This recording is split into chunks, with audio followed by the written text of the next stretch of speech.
Welcome to the module 2 of data analytics, where we'll be talking about data manipulation by using Pandas. So what is Pandas? Before we move on towards Pandas, let's talk about the objective that we want to achieve in this module. So we'll be starting from installation, how to install Pandas in our machines if we don't have it already. And by the way, if you're working with Anaconda, probably Pandas comes pre-built, or you can say pre-installed in Anaconda. If you're not using Anaconda, I'll let you know how to install it. Then we'll talk about how to read and write data from your local machine. We'll be talking about data cleaning, data filtering, and by the way, data cleaning means, is there anything called dirty data? Yeah, there is something that is called dirty data, so we'll talk about that. We'll be talking about data filtering. We'll be talking about data transformation. If we have, let's say, data in one format, how can we convert this data into another format? For example, if there is some data that is available in kilometer per hour scale, right? Let's say speed of a car is available in kilometer per hour. We want to convert it into mile per hour. How can we make this kind of a transformation, right? We'll be talking about data visualization. How can we perform data visualization by using Pandas? We'll be talking about handling the missing values and handling the duplicate values in the data. Usually when data comes into play, we especially encounter these two things: missing values and duplicate values. So we'll see how can we deal with these kind of issues. So starting from installation, how can we install Pandas? That is very simple. All we have to do is we have to go into the Jupyter notebook and we have to write this !pip install Pandas, right? And we'll do that in a while. And then once it is installed, how can we import it? How can we use this Pandas library? Simply we have to write import Pandas as PD.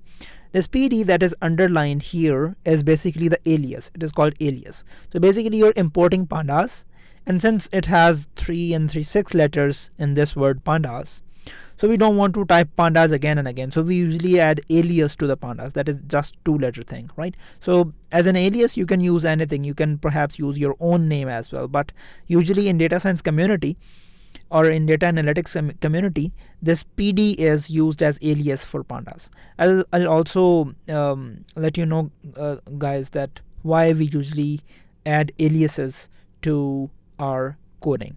And before we start our actual work, let me tell you the usages of Pandas.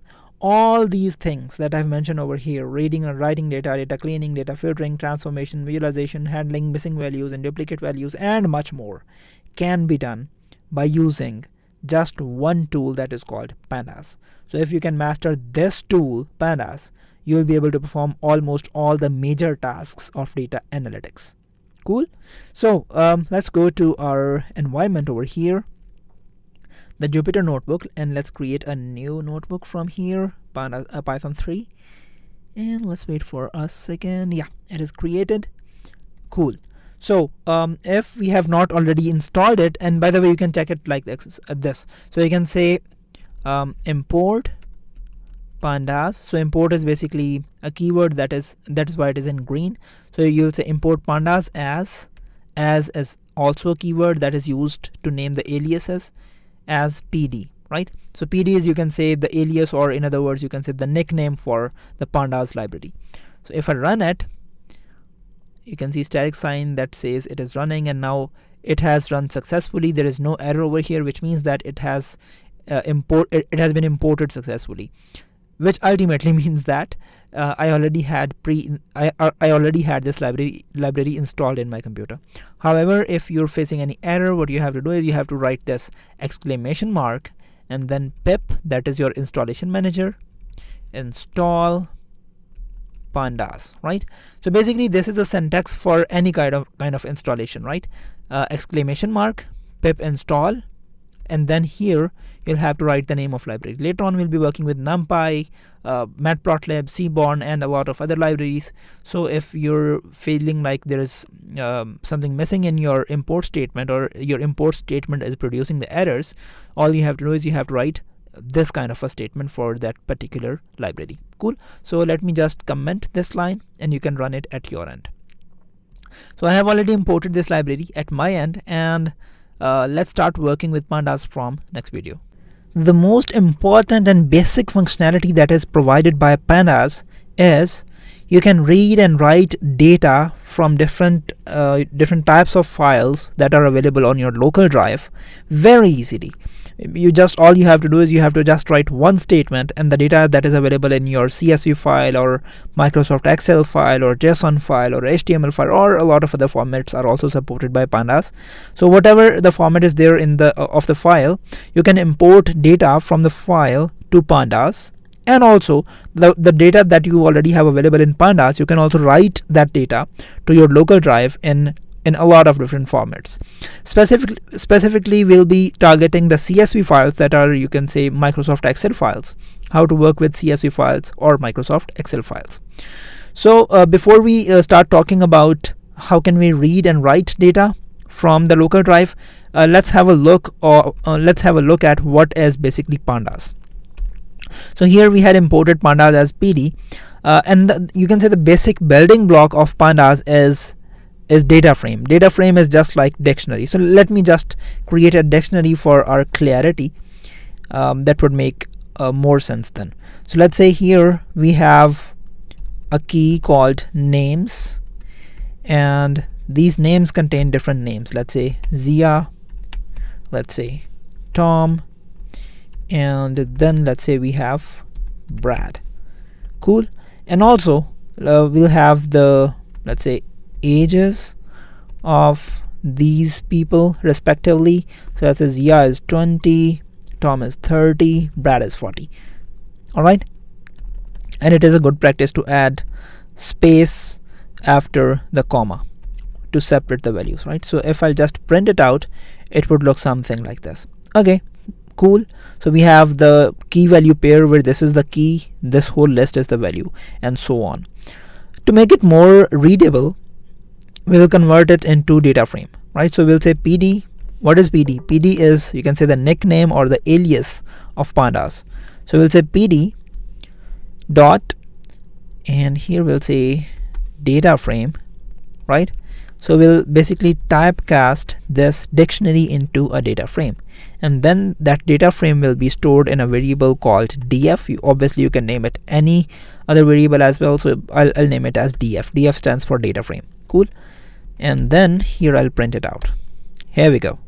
Now you can see this dictionary looks like it has almost become a Microsoft Excel file, right? It has rows, it has columns, and you can play around with it. Isn't it cool? Okay, so this is basically a data frame where we have a few columns, where we have a few rows as well. It is almost the format of Microsoft Excel. Now, since this is a Microsoft Excel like structure, so we can read CSV or Microsoft Excel files here in the Python, and those files will act like data frame for us. That will make it easier for us to manipulate those files. And we can write this kind of data frames that we have in Python onto our machines, or you can say onto your local drives, as CSV files as well. So it can be a two-way communication, right? You can read and write data from and to your machine. How we can do that, we'll see about it. Now let's see how we can read and write data by using Pandas. So we'll go back to our Jupyter notebook, and here we'll say PD, again that is the alias, or you can say the nickname for Pandas. So PD dot read underscore CSV. So that is a basically method that is already available in Pandas library that will help us reading CSV file. Not only that, if I go back and now I hit tab button, you can see we can read CSV file, we can read Excel file, we can read feather file, and HTML, JSON, ORC, and a lot of different kind of files over here. Right now we are interested in read CSV file and then braces. Now here we need to write the address for the CSV file, and that address has to be in these two quotation marks. Okay, now here is a convention. If you're working on Windows just like me, then you have to put R over here And if you're not working on Windows, then you're working on Mac or Linux, you don't have to put R over here, right? So since I'm working on Windows, so I'll put R over here. And now inside these quotation marks, we have to write the complete absolute address of the CSV file, right? So here, if I go, this is the CSV file that I have, that is called car details version 3. And it has roughly 13 columns: name, year, selling price, kilometer driven, fuel, and blah blah blah blah.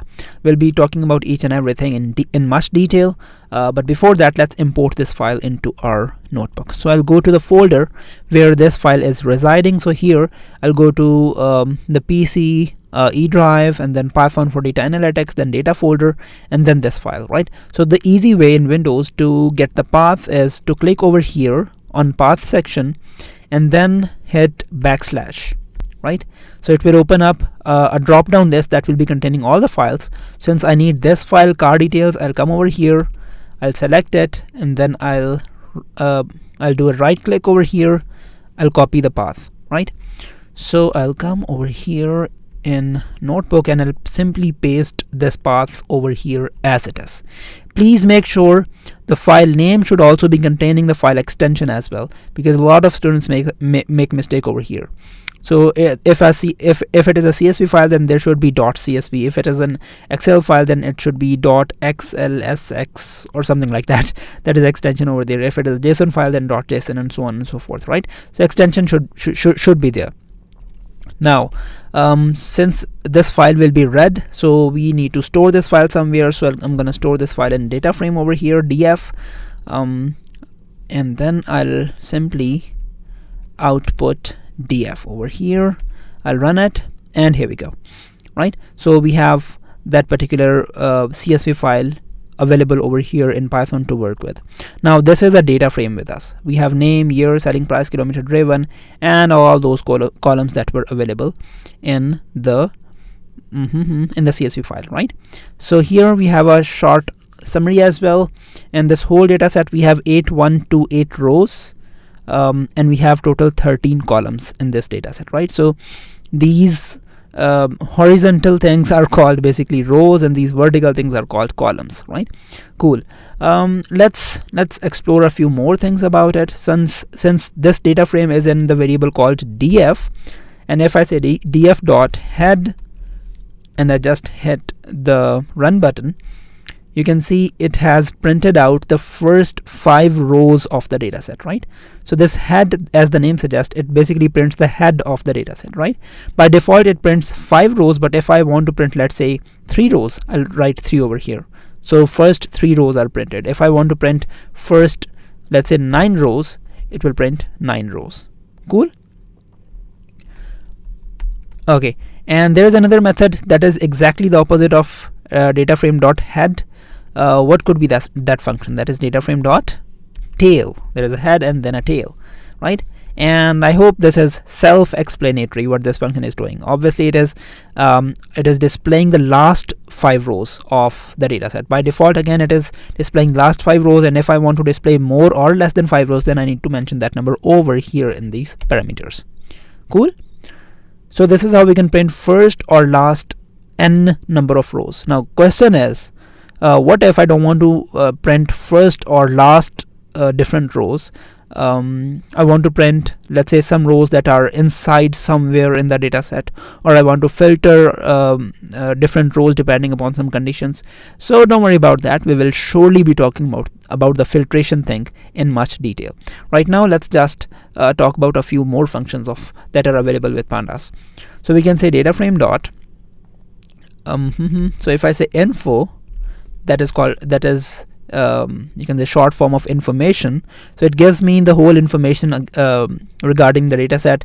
It has these many columns, and in this column 8128 values are non-null. Non-null means that these many cells have absolutely no null values, right?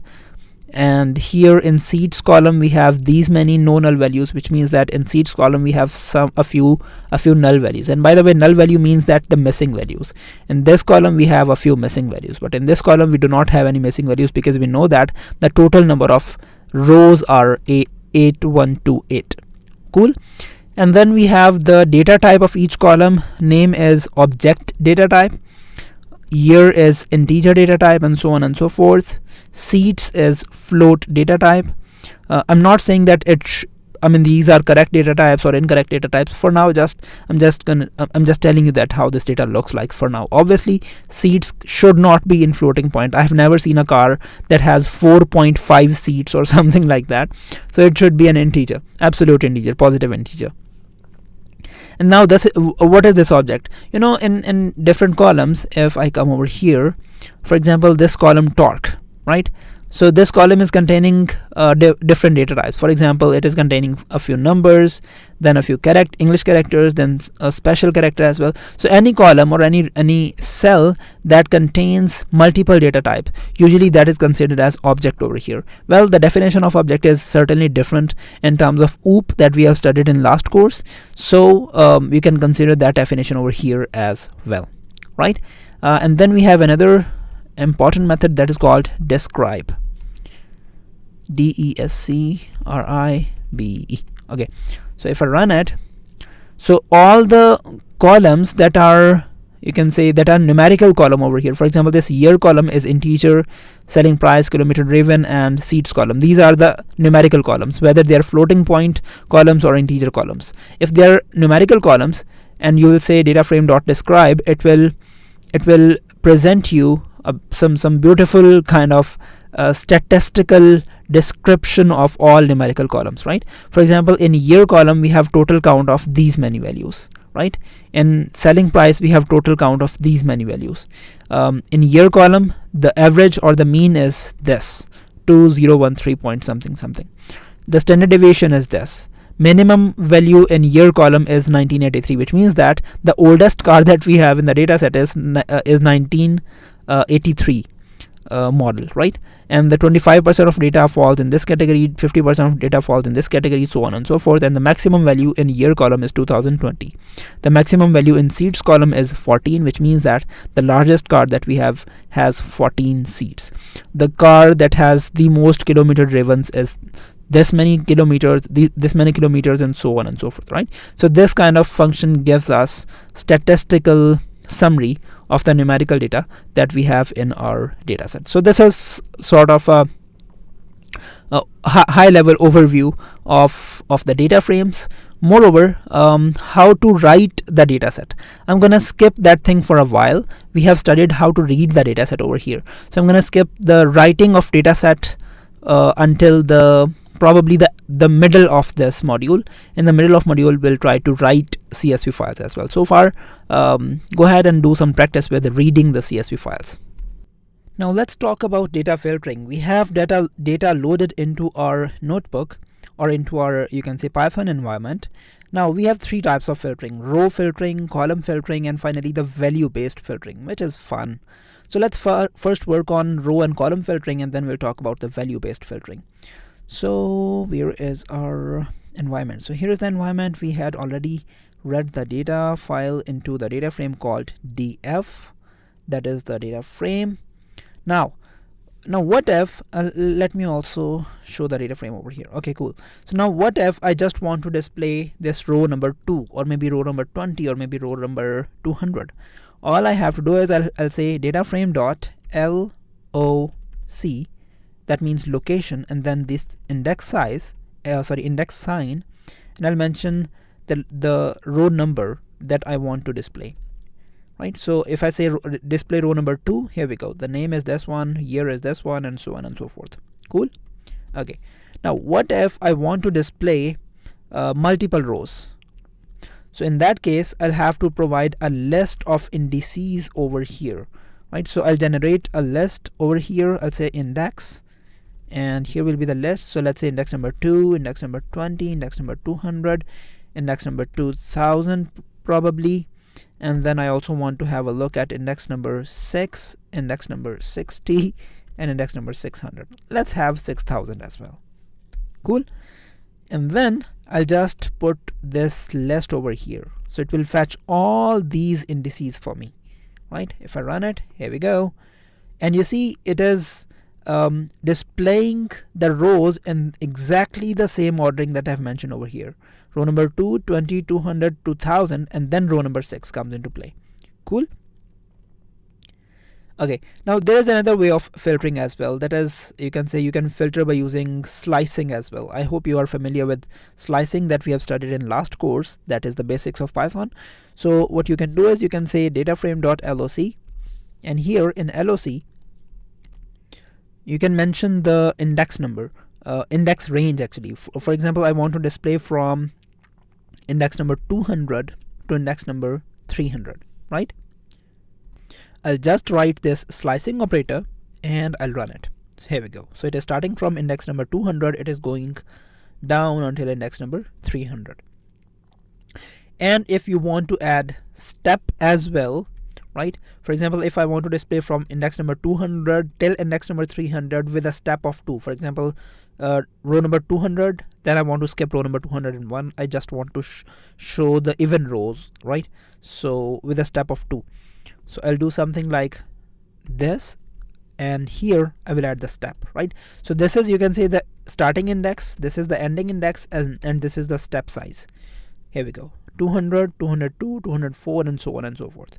You can change it according to your need. Let's say I want to take a step of 20.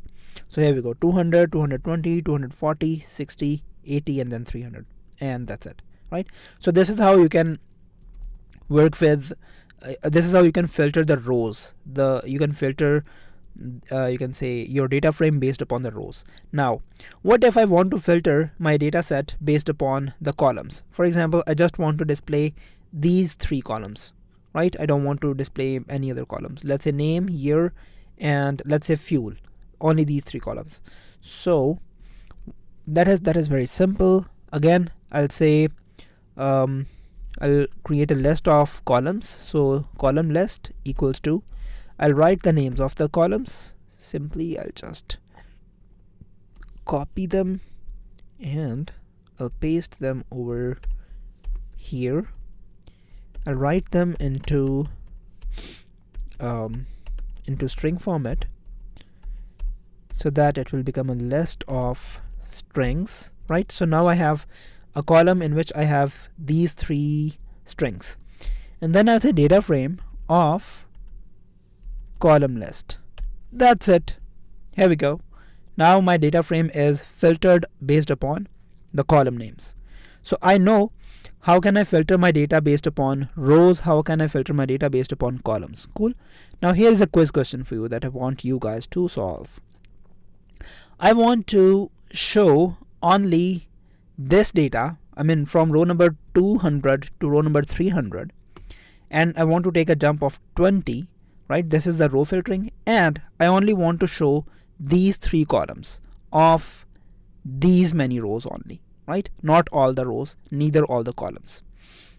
Okay, so you need to basically combine these 2 statements, and now this is your job, that how you can combine it. So before we talk about value-based filtering, let's first solve the quiz or the assignment that I assigned to you guys in last class. So basically we want to print out, or we want to output only these rows, right? Only these columns, and for only these many rows. Cool. So what do we have to do? Only we have to pick up this thing and join it with the second thing. So we need these rows and we need these many columns. So I'll simply just copy this and paste it over here. I need to remove this space. Oh, it gives me the error and it says that this is not how we do it. Oh yeah, because we need to add a parenthesis over here. Let's say do it like this. Yeah, here we go. So since this was we had multiple columns over here, so we had to encapsulate it into another list, right? So this is how it works. So we have row number 200, 220, and so on and so forth, and only these many columns, right? And let us store this data into a new data frame, right? So let's say this is a new underscore data frame. Okay, now what do I want? I want this new data frame to be printed out. Cool. So I mean, printed out means that I want to store this new data frame into another file on my local drive. So what I will do, I'll say dot to CSV, right, which means that I want to store it into the CSV file. And here I need to mention the path. Again, the rules for mentioning the path is same. If you're working on Windows, you need to do something like this. Otherwise, you can just do it without R, right? And I want to store it in the similar folder from where I read the data. So I need to copy this path. I'll do something like this. Okay, and if you will not mention the complete path, what if I do something like this? Let's say new data dot CSV. If I do something like this, then it will be automatically stored in the folder where my this Jupyter file is residing, right? So but if I want to store it somewhere to my let's say different path, then I'll mention the complete path and file names. Let's call it new data.csv, right? Let me run it. Okay, so now it should be there in the data folder, right? I'll go to my folders, I'll go to the data, and here we go. You can see this new data.csv. Let me open it up, and here we go. This is how it looks like. These are the index numbers, these are the name of the car, year, and selling price, right? So this is how you can filter the data on row and column basis, and later on you can also write the data onto your drive as well. So talking about value-based filtering, so what is basically the value-based filtering? In value-based filtering, we can filter the rows or maybe the column depending upon the value of the rows. For example, I only want to get the data for the cars where the year is 2012, or maybe the year is greater than 2012 or less than 2012, or maybe I only want to fetch those cars where fuel type is diesel or maybe petrol, right? Or maybe I want to fetch a data where year is 2012 and fuel type is diesel, right? So I can make different combinations of filters depending upon what kind of filter do I want. Or maybe if I want to filter all the diesel cars that are manual, or maybe all the diesel cars that are automatic, or so on and so forth. So let's see how it works. For the first let's say filter, we are going to create a filter that will filter the whole data frame and will get us only the data of those cars that are of model 2012, right? So we'll come over here. So we have this data frame. Yeah, we have it. So what we'll do, we'll write this bracket over here, and then inside this bracket we will write our filter. So we'll say data frame of, so here we'll mention that on which column do we want to create this filter. So we want to create the filter on this year column. So we'll say data frame of year equals to 2000 and let's say 14. So fetch us all the cars where model is 2014 or maybe 2012 or whatever you want to work with. So if I run it, here we go. Now you're seeing only those records where the model is 2012, right? And here it is also mentioning that we have total 621 cars where the model is 2014. We can make it maybe to how many cars that we have of 2012. Let's check it out. So these are 651, right? We can also do it something like where the year is greater than, let's say, 2015, right? So here we go. Now you will not see any car with a model equal to 2015 or less than 2015, right? Only greater than 2015 are being shown, and that are 3341 total number of cars in our data set, right? So this is how you can create filters. Moreover, what if I want to see the cars that are of model greater than 2015 and their fuel type is petrol? Here we can see petrol, diesel, mixed thing, right? So what if we want to filter strictly based upon petrol? Then we'll have to create two filters. First of all, we'll encapsulate this one filter into the bracket, right? And then now what is basic here, we have to decide the logical operator as well. Do we want to get the cars where year is greater than 2015 and fuel type is petrol, or we want to add the or filter where the year is greater than 2015 or the petrol is, or the fuel type is petrol, right? So we need to decide it. So here, let's say we want to work with AND operator. So it will only filter those records where year is greater than 2015. This condition will be fulfilled, and also the fuel type will be petrol. So I'll simply paste it over here for a while, and then here I'll say fuel is equal to, since this is a string, so, and it is case sensitive, remember that we cannot write petrol with a small p, right? We need to write petrol with a capital P. So now if I run it, here we go. You will never find a car here in this data set, the resultant data set, where whether the petrol is not fuel or the year is less than or equal to 2015. Every record here will be with the year greater than 2015, and fuel type will be petrol. Cool? Sorry. Okay. Cool. And we have total 1658 rows with this filter. Now what if I will simply change this filter a little bit, and I'll change this and I'll change it from and to or. This is or filter, right? Now it will fetch all the records where whether this condition is true or this condition is true, or maybe both of them, or either one of them, one of those conditions is true. So it will fetch all those records where either fuel is petrol or maybe the year is greater than 2015, right?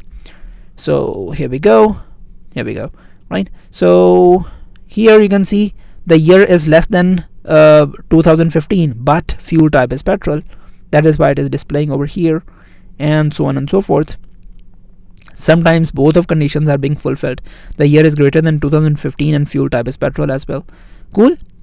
Great. So now you can play around. You can play around with it. You can create some conditions in your mind. For example, you can check out, okay, I want to buy a car, but my budget is, let's say, a XYZ. So I only want to buy those cars where selling price is, let's say, less than this price, or maybe greater than this price. Or maybe you can also add a filter where selling price is between this and that, right? So in that case, you'll be creating AND filter, right? And you'll be filtering both times. You'll be filtering on the selling price, right? So here you'll be saying that selling price is greater than maybe $1,000, and then and selling price is less than $2,000. So here you'll be able to create a filter where you'll be fetching only those cars where selling price is between $1,000 and $2,000. Cool? Okay, so here is assignment question for you guys. Here we have filtered the data where the model was greater than 2015 and fuel type was petrol, right? Now I want you guys to write this data frame onto your local drive in CSV file, right? So I want you guys to, let's say, create an Excel file and send it to your friend. What if your friend wants only those records where this filter is implemented, right? So you have to send him the data in CSV format. So go ahead and try to do that. We have a complete module on data visualization where we have used specialized libraries of Python for data visualization. But here I just want to give you some taste of how you can perform data visualization, how you can draw different charts and plots by using simply Pandas as well. So how can we do that?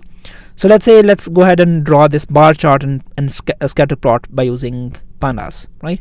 So here we already have a data frame, right? So let's say we want to draw a histogram plot, or you can say the bar chart of year column. So I'll say data frame of year, right, dot histogram, or HIST, and it will take some time, and here we go. So it is drawing the bar chart. So here you can see that we have very little data of 1995, and before 1995 we have absolutely no data, and then 2000, 2005, and so on and so forth. But the maximum data that we have is for the year roughly 2013 to 2000, probably 16 or 17, right? So this is how you can fetch insights of large data sets by using different charts or data visualization tools. Let's quickly perform data scatter plot as well. So we'll say data frame dot plot dot scatter, and here what we'll do, we'll say x on x-axis we'll plot the, let's say, selling price, and on y-axis we want to plot, let's say compare this selling price with the mileage. Okay, so mileage underscore float, the newly made column, right? Here we go, right? So we can visually see that the with the increase of mileage, the selling price is also sort of increasing, right? So this is how we can perform data visualization, and you can also add some different colors and a lot of different characteristics in the plots as well. So if you just type DataFrame dot plot dot and hit tab, you can plot these kind of different plots over there. You can have a box plot, density plot, bar plot, bar h is again a bar chart but on horizontal axis, area plot, and a lot of different things. And if you're confused on drawing any plot, just go to your buddy called help and it will help you out, right? So that's about it for data visualization. Not for data visualization, but data visualization with pandas, right? We'll surely talk about data visualization with Seaborn and Matplotlib in much details. So dealing with missing values or missing data is also a challenging thing. By the way, what is the missing data? What do we mean by missing data? So let's go into our data file. For example, here we've got this missing. This data is missing for the mileage column. The row number 15 data is missing. For the engine column, again this data is missing. For seats column, again this data is missing. If I scroll down, you can see this data is also missing, and so on and so forth. We can find a lot of missing data over here. So this kind of missing data can bother you in probably data visualization and statistical implementation and stuff like that, and maybe machine learning modeling, because for year column we have data for this particular row, but for mileage column we do not have data for this particular row. So this will raise the issue of inconsistency of data. So how can we get rid of it? So we have mainly two methods. One is the simplest method, that is remove the whole row. What do we mean by this? Which means that, for example, here in this column we have a missing data. Go ahead and delete this complete row. Well, when this row will be deleted, the whole missing data will also be removed. If we have missing data over here, then again delete the whole row. That will solve the problem, but that can also raise another potential problem. What could be that another potential problem? What if you do not have a lot of data? What if your overall data set is very small, and if you will delete further a few rows, you'll be running short of data. Moreover, if a lot of data is missing and you will be deleting a lot of data, then you'll be losing a lot of data as well, right? So that will also raise questions on the integrity of data. But on the other hand, if you have a lot of data and missing values are very few, then you can go ahead with this method number one, that is remove the whole row. But if you are running short of data or stuff like that, then this is the method 2, that is called impute the missing values with some statistical measures. And most common statistical measures, you can say the central tendency measures, are mean, median, and mode. What is mean? Average of data is called mean. What is median? If you will sort the whole column and you pick up the middle value, then it is called median. And what is mode?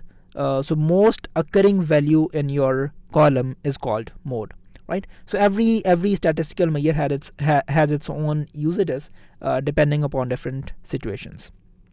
You might be wondering that why I put this picture over here. So actually I wanted to tell you that if you're missing a tooth, then probably you have a lot of different ways to replace your tooth. So that is, I actually wanted to relate this pathetic example with the handling missing data. Yeah, that is sort of a joke. You can laugh on it. Okay, so now let's if you're done with laughing, let's go ahead and remove the whole row first. And first we'll work with the method 1 and then we'll work with the method 2. So first method is going to be remove the whole row. So first of all, we'll find out how much missing data do we have.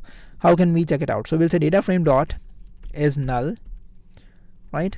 So basically this method will put false everywhere where it is not null, and true everywhere where it is null. And if we sum it up, it will put a very beautiful summary over here. So here you can see that in name column we have no missing value, in year column we have no missing value, but in mileage column, in engine column, in max power, so these columns have got some missing values, right? So how to deal with it? And by the way, it is not showing the last column, that is mileage underscore float. Why? Because I actually reloaded the data set, that is why it is not showing that column over here. So let me run these cells again so that I can get that mileage underscore float column as well. So yeah, mileage underscore float column is also missing 221 values, right? So first of all, let's work with max power column, right? So how can we resolve this issue of missing values by using drop the whole row thing? Very simple, just one line of code. So we'll say DataFrame dot drop NA. And by the way, remember, just appreciate this thing. If you'll have to write this code that drop all the rows where you will find any null value or any missing value in this column, you'll have to write a lot of lines of code. But by using Pandas, here's the magic. So we'll say drop NA, and before that we need to mention that we want to drop NA from which column. So we want to drop NA from this column. Cool. So if I run it, here we go. So all the missing values are dropped, and now if I check it out, hey, it still has missing values. Yeah, because we have not mentioned something over here that is called in place true. So basically before that, like this, it was returning the fixed column and we can store it in some data set. But here we don't want that. We want to make changes into original data set. So we'll say in place equals to true, right? So we run it, and now let's check it out. Hey, it is still having some missing values. Why? We are saying drop NA.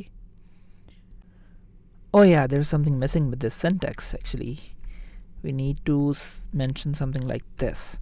So DataFrame.drop NA, and here we need to mention the subset, and in the subset we need to mention the names of the column. For example, for now we are working with this max power column, so I'll simply run it, and then I'll run this cell as well, and here we go. You can see in max power cell the missing values are absolutely 0 now, but it has also affected the other columns as well. Obviously that makes sense. And what if we want to drop the missing values from the whole data set, not from one column but from the whole data set? Do we have to mention all the columns over here? No, absolutely not.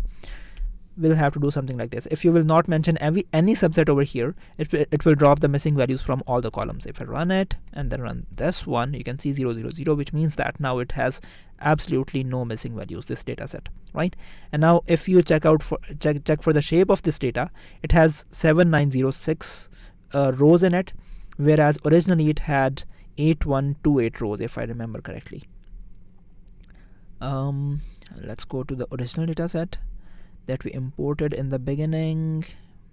Yeah, 8128, right? So we have lost a few rows, but our data is also the missing value free. So I'm gonna read this data again so that I will get all the missing values, and we can perform the second treatment, that is I don't want to zoom you, buddy.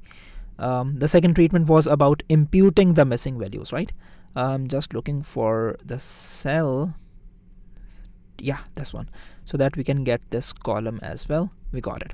Okay, so now what do we want to do? We want to work with this column. Okay, let me show you again. Okay, so in this mileage underscore float column we have 221 missing values, and if I say DataFrame dot, not dot, but let's actually mention this column over here. Oh, come on. Yeah, like this. And here I'll say dot mean, which means that I'm gonna fetch the mean of this column, and it is gonna give me the error, and error says that can only concatenate string, not integer. Well, okay. Yeah, now it is working fine. Actually, we forgot to typecast this column, so now I've done that. Okay, so now if I say DataFrame of mileage underscore float dot mean, it will fetch me the mean. And if I'll say DataFrame underscore mileage dot mode it will get me the mode value as well, right? So the mode value is this one, and if I say median, spellings are incorrect. What are the spellings of median? Median, yeah. So this is the median of this column, right? So for example, I'll go with the mean and I'll store this mean value in M, right? So in M I have what, 19.4. So all the missing values in this column, mileage underscore float, I'll replace all the missing value this 19.4. And again, I only have to do something like this. I'll say data frame of no, come on, I just need this thing, buddy. So data frame of mileage underscore float dot, and here I'll say fill NA, right? So I'm gonna, previously I did drop NA, and now I'm gonna say fill NA because I want to fill the missing values. Okay, so I want to fill missing values with what value? With M, right? This value.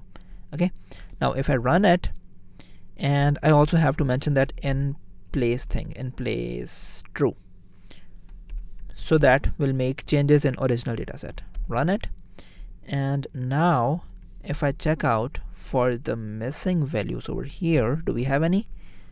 No, mileage column has absolutely 0 missing values because all the missing values are being replaced with the mean value. Okay, so now we have understood both of the things, how we can remove the whole row where there is a missing value, and how we can impute the missing values with some statistical measure. Now, which statistical measure should be used where? Let's go to the data set. For example, talking about mean, if we will take mean of this column, seeds column, mean will always produce the result in floating point value, right? So floating point value will not be a suitable value for this column. So probably the median value will be the better one, right? Talking about the mileage column, probably the mean value will be more suitable measure for it because it has floating point value or something like that. And if a column has a lot of outliers, then mean or average is not a good central tendency measure for replacing the values, right? So this is how we can work with the missing values, and in next video we are going to talk about how to deal with the duplicate data, right? Sometimes we get duplicate values in the data set, and that is usually very annoying when we are performing data analytics, because data would be quite biased if we will have some duplicate values in the data, right? So how can we deal with the duplicate values? We can simply remove the rows where we have duplicate values in the rows, right? So first of all, we need to detect those rows, and then we need to delete those rows. Again, we are working with a magical thing called Pandas that is going to make our task very easier. So we're going to work with on this data frame on which we're working so far, and if I say data frame dot duplicated, and that's it, right? If I run it, it will produce false everywhere where there is no duplicate data. But you can see the true over here, it is mentioning true because it has true values over here. So okay, we can at least detect these missing values, and if I want to locate these missing values, I'll do something like this. Here we go. So now if I come over here and you look at the last two rows, you will see all the data is exactly similar, exactly same, right? So we can get rid of, you can say, either of rows, at least one of these rows. So how can we deal with it? Magical line, data frame dot drop underscore duplicates, right? And here, if you want to return the filtered data set, then this line is good enough for you, and here you can say new underscore data frame equals to this, right? But since I want to make changes in my original data set, so I'll say in place equals to true. Cool. If I run it, and now if I check out for the duplicate values, if we have any, we have none. We have no duplicate value. And also, if I check out for the shape of the data, you can see now I have 6926 rows, and previously how many rows did I had? 8128. So all the duplicates rows are deleted. Now this data frame is our, you can say, the filtered data set, or you can say the clean data, sort of a clean data set. So let's output this dataset again, and we'll say to CSV. And here I want to store it in the same directory, so I'll simply say cleaned dot CSV, right? I'll simply run it and it will be stored in my current directory. You can also check it out at your end as well, but if you want to store it at some specified path, then you need to mention that path specifically over here. Cool.